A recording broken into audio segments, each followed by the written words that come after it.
দীর্ঘ ৯ মাস ধরে অমানবিক নির্যাতনের পর লিবিয়া থেকে দেশে পাচারের শিকার ২ যুবক। বুধবার সকালে ঢাকার শাহজালাল বিমানবন্দরে পৌঁছান তারা। লিবিয়ায় বাংলাদেশ দূতাবাস, আন্তর্জাতিক অভিবাসন সংস্থা IOM ও ব্র্যাকের সহায়তায় ৩ বাংলাদেশিকে লিবিয়ার বিভিন্ন ডিটেনশন সেন্টার ও বিপদগ্রস্ত এলাকা থেকে উদ্ধার করে দেশে আনা হয়।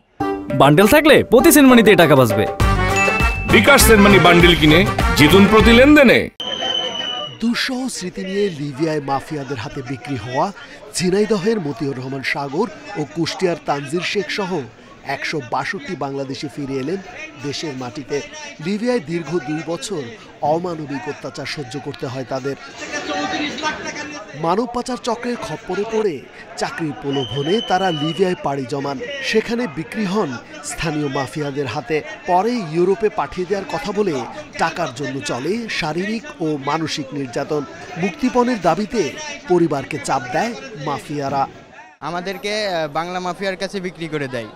বিক্রি করে দেওয়ার পরে বাসায় থেকে 25 লক্ষ টাকা দেওয়ার দাবি করে। অনেক দিন এরকম মাইটার খাওয়ার পরে একসময় সহ্য করতে না পারে বাড়ির জমি বিক্রি করে টাকা দিছিল, কিন্তু তাদের পর্যাপ্ত পরিমাণ টাকা না দিয়ে তারা ছাড়েনি। হয়তো 1 কাপ পানি দিত 24 ঘন্টার ভিতরে, আর 2টা বিস্কুট দিত। অনেক সময় দেখা গেছে 2 চামচ ভাত দিত আর 1 চামচ ডাউল দিত, তাও 24 ঘন্টার ভিতরে, আর কোনো খানা দিত না। মানব পাচারে জড়িতদের বিরুদ্ধে কঠোর আইনি ব্যবস্থা চান ভুক্তভোগীরা। এই ছেলে বাঁচাতে আমাকে 36 লাখ টাকা 34 লাখ টাকা আছে। এই ছেলে বাঁচাতে আমার 32 লাখ টাকা নিচ্ছে। ওই এনেছে রবিজুল। ভূমধ্য সাগর পাড়ি দিয়ে লিবিয়া হয়ে ইটালি বা ইউরোপে যাওয়ার যে স্বপ্ন দেখে, এটা যে বাস্তবে হচ্ছে না সেটাও আরো তুলে ধরতে হবে।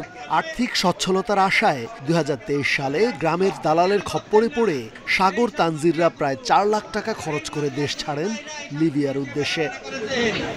রেজওয়ানুল হক, ইন্ডিপেন্ডেন্ট নিউজ, ঢাকা।